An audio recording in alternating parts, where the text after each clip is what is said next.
eIDAS 2 lleva en vigor desde el 20 de mayo de 2024, ¿cierto? Pero su eficacia práctica depende de los actos de ejecución. ¿Qué son exactamente y cuántos hay ya publicados? Efectivamente, el Reglamento Europeo eIDAS 2 establece el marco general, dice en el articulado qué regulación extra es necesaria artículo por cada uno de los servicios de confianza que se definen, pero un core grande, una gran cantidad de actos de ejecución se han relacionado con la cartera EUDI-Wallet. En español la estamos llamando cartera IDUE, Identidad Digital de la Unión Europea, y ese es el término que yo estoy utilizando en mis traducciones que voy publicando en mi blog. Y efectivamente, ¿por qué la entrada en vigor el 20 de mayo? Porque se publicó esa regulación el 30 de abril. Por lo tanto, 20 días después de su publicación entra en vigor. Y estos plazos son también los que se rigen en la publicación de los actos de ejecución o Implementation Acts, que son como el término que se le da en la publicación en inglés.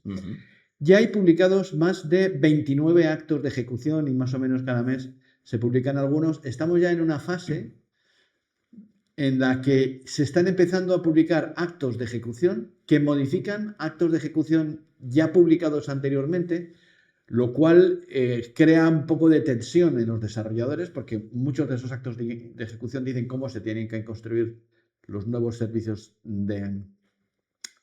servicios cualificados o algunos de ellos cómo se tienen que construir la cartera, y los que han estado trabajando en base a unos determinados actos de ejecución pues ahora ven que se les cambia el paso, pero en la mayor parte de las ocasiones los cambios que están viniendo en nuevos actos de ejecución que modifican los anteriores son precisamente porque se han detectado elementos que se tendrían que mejorar. Estos actos de ejecución son muy relevantes porque son documentos de boletín oficial y al ser reglamentos son de directa aplicación en todos los países, y la publicación de algunos de esos actos de ejecución ha sido muy relevante porque fija otros plazos. La primera edición de los actos de ejecución, el primer lote, se publicó a principios de diciembre del 2024, con lo cual 20 días después entraron en vigor, y ese día, la Nochebuena del 2024, marca el inicio de varios plazos. Por ejemplo, el plazo de 2 años que obligará a las administraciones públicas de todos los Estados miembros a publicar la cartera en su respectivo país.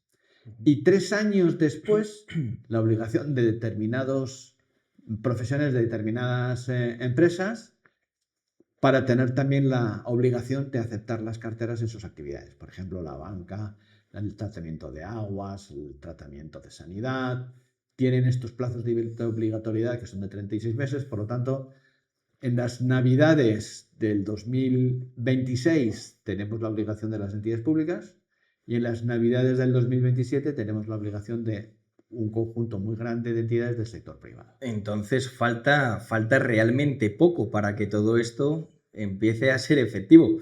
Por lo tanto, ¿en qué punto real de aplicación crees que nos encontramos y qué margen de adaptación queda? Pues estamos muy cerca de que se cumplan los plazos de obligatoriedad, pero no va al mismo ritmo la presentación de resultados. A finales del año pasado, España presentó un prototipo de cartera española en un evento europeo. Por lo tanto, sabemos que sí se van cumpliendo algunos plazos, pero, por ejemplo, uno de los elementos que se tienen que desarrollar son los marcos de evaluación. Yo soy miembro del grupo de expertos de ENISA que ha publicado las reglas de evaluación de carteras. El primer borrador lo hemos publicado oficialmente a finales de marzo, ya ha habido un plazo para la presentación de comentarios, y a partir de ahora las entidades de evaluación que se tienen que crear país a país tendrían que ser capaces de evaluar las carteras, y esas evaluaciones, que yo creo que se necesitan para esas evaluaciones entre 3 y 6 meses, tienen que hacerse antes de la publicación oficial. Deberían. Por lo tanto, creo que estamos muy justos de tiempo, ¿vale? Pero hay algunos problemas más, porque no solamente es que se publique la cartera, es que además exista un contexto de uso.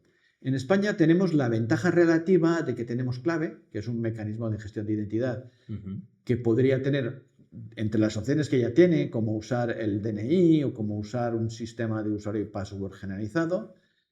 Podría incluir un botón para utilizar la cartera como sistema de autenticación. Eso haría que muchas administraciones públicas pudieran usar la cartera como mecanismo de autenticación, pero para prestar los servicios que hoy prestan. Sería business as usual.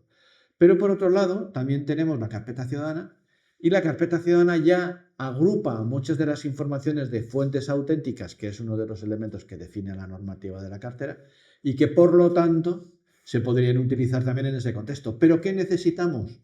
La normativa nacional que amplía la funcionalidad de clave para que pueda utilizar la cartera, y la normativa de carpeta ciudadana para que se pueda utilizar en el contexto de la cartera. Y ese asunto pues nos hace estar un poquito ansiosos porque no se publica la normativa nacional que pensamos que también se tiene que publicar.